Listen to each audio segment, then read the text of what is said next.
Hola a todos, bienvenidos un sábado más a este su canal, Mi Cielo en la Tierra. Si eres nuevo por aquí, te invito a que te suscribas por aquí abajito y que actives la campanita de notificaciones para que ya formes parte de esta bonita familia. El día de hoy vamos a hablar de un tema que no a muchos les gusta escuchar. Vamos a hablar sobre el pecado y además vamos a ver las 4 rupturas que tiene este en el hombre. Pero para hablar del pecado, primero tenemos que saber qué es la tentación. La tentación es el deseo de realizar una acción que inmediatamente es agradable, pero probablemente es dañina a largo plazo. Es aquello que nos incita a hacer el mal. Es una invitación que está en nuestra voluntad el rechazarla, haciéndonos crecer en la virtud y en el amor, o aceptándola y rompiendo nuestra relación con Dios. Las tentaciones pueden venir de 3 enemigos espirituales. El demonio, como sabemos, es el trabajo de Satanás, el tentarnos y hacernos caer. También tenemos lo que es el mundo, aquella presión externa que nos presiona a hacer el mal, y la carne. Pero cuando hablamos de esto, no nos referimos exactamente al cuerpo, a lo tangible, sino al desorden que hay en nuestro interior. Esto es por las consecuencias del pecado original, lo cual conocemos como concupiscencia. La concupiscencia es aquella inclinación que tenemos nosotros los hombres por elegir el mal. El apóstol Santiago nos lo dice: Dios no es tentado por el mal, ni tienta a nadie, sino que cada uno es tentado por el desorden interior, que le arrastra y le seduce. La tentación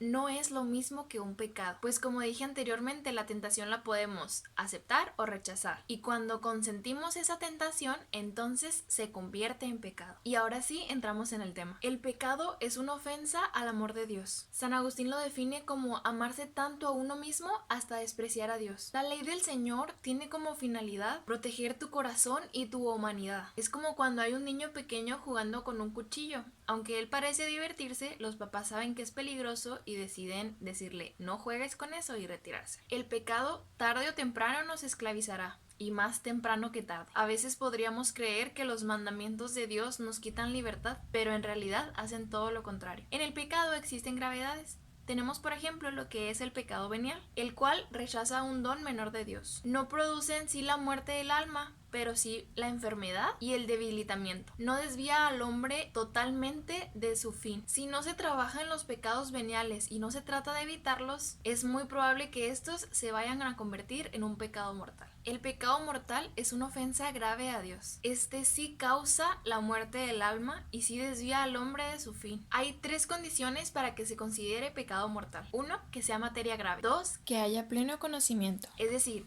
que sepamos que la acción es mala, y aquí podríamos profundizar un poco más en el conocimiento de lo que es pecado y no, hablando sobre los diferentes tipos de ignorancia. Tenemos primero la ignorancia culpable, es decir, la ignorancia del que no se quiere enterar, que tiene las posibilidades pero prefiere no saber. Luego tenemos la ignorancia invencible, es aquella persona que no tenía en verdad la manera de saber que era pecado. Y también tenemos la ignorancia vencible, es decir, que tuvimos la oportunidad de aprender, pero la rechazamos, no quisimos hacerlo. Entonces, hasta ahorita tenemos que sea materia grave y que haya pleno conocimiento. El tercer requisito para que se considere pecado mortal es que haya deliberado consentimiento, que aunque ya sé que es algo grave, que me va a apartar de la gracia de Dios, que va a causar la muerte de mi alma, deliberadamente decido hacerlo. Materia grave, conocimiento, consentimiento. Y ahora sí, veamos cuáles son las consecuencias del pecado. Y lo vamos a analizar con el pasaje del Génesis, con aquel pecado original. La primera ruptura es con nuestra relación con Dios. Nos produce miedo en Él. Como decía en el Génesis, Adán y Eva se escondieron. La segunda ruptura del pecado es con nosotros mismos. Adán y Eva se avergonzaron de ellos mismos y se cubrieron. La tercera ruptura del pecado es con nuestro prójimo, con aquellos que nos rodean. El mismo Adán que le dice primero a Dios: esta es carne de mi carne, refiriéndose a Eva, después del pecado le dice: la mujer que tú me diste. La reconoce como ajena. Y la cuarta ruptura es con la naturaleza, y esta es muy similar a con el prójimo. Reconocemos toda la creación de Dios como ajena a nosotros, y lo podemos ver ahorita con la falta de concientización, con el cuidado del medio ambiente, con el abuso a los animales, con los ataques a la naturaleza, entre otros. Entonces, esas son las 4 rupturas que tiene el pecado: con Dios, con nosotros mismos, con el prójimo y con la naturaleza. ¿Alguna vez se han puesto a pensar cómo sería el mundo si todos siguiéramos los mandamientos? Si nadie mintiera, si nadie tuviera envidias, si todos amáramos al prójimo como a nosotros mismos, ¿cómo sería ese mundo? Y bueno, pasemos al siguiente tema. El pecado tiene 4 tipos de maldades y voy a utilizar un ejemplo para que sea más fácil de alguien que sorbe por un popote. Primero tenemos el pecado de ignorancia.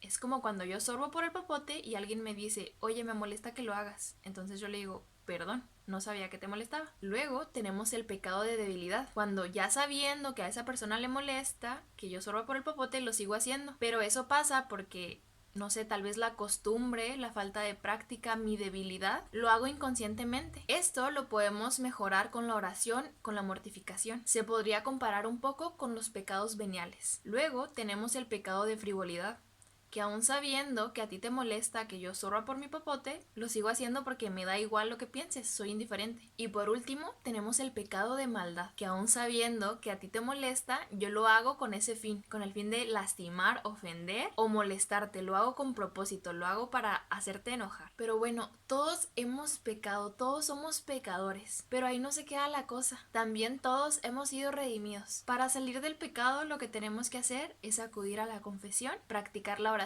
y la mortificación. Esta es la manera en la que vamos a poder salir del pecado. En el próximo video vamos a ver cómo hacer una buena confesión para que no te lo pierdas. Y bueno, eso ha sido todo por el video de esta semana, espero que te haya gustado mucho. De nueva cuenta te invito a que te suscribas por aquí abajito y a que compartas este mensaje con muchas más personitas. Recuerda que subimos video todos los sábados, así que nos vemos el próximo.